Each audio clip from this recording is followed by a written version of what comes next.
تاریخ سے ایک سبق آموز واقعہ آپ کے ذہن میں اتارنا چاہتا ہوں. غور سے پورا ویڈیو سنیے، بات سمجھ میں آئے گی. پہلے زمانے میں صرف مرد ہی تقوی اختیار نہیں کرتے تھے، بلکہ اس زمانے کی عورتیں بھی بہت زیادہ پارسا ہوتی تھیں.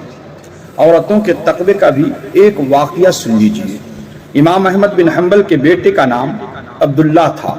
یہ عبداللہ فرماتے ہیں کہ ایک مرتبہ میں اپنے والد گرامی کے پاس بیٹھا تھا.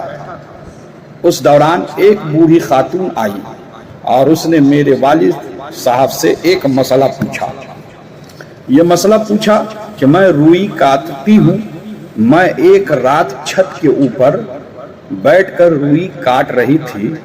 حکومت وقت کی پالیسی کا داروغہ گلی میں سے گزرا. اس کے ساتھ روشنی کا بڑا انتظام تھا.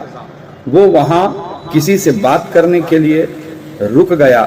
جب روشنی بہت زیادہ ہو گئی اور مجھے روئی اچھی طرح نظر آنے لگی تو میں نے سوچا کہ میں ذرا جلدی کاٹ لوں.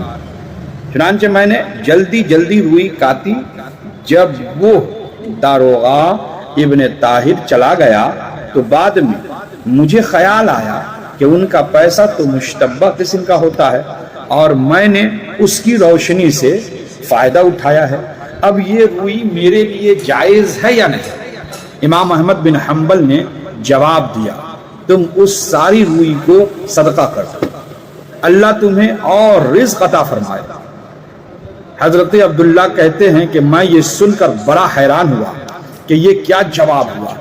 جواب تو یہ ہونا چاہیے تھا کہ جتنی مقدار اس روشنی میں کاٹی اتنا ہی صدقہ کرو. لیکن ابا جی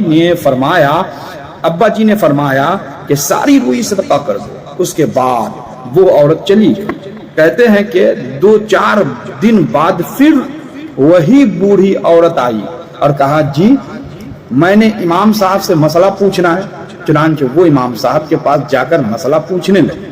میں رات کو چراغ کی روشنی میں روئی کاٹتی ہوں تو کبھی کبھی چراغ کا تیل ختم ہو جاتا ہے تو چاند کی روشنی میں کاٹنے بیٹھ جاتی ہوں. چراغ کی روشنی میں روئی صاف نظر آتی ہے اور چاند کی روشنی میں صاف نظر نہیں آتی.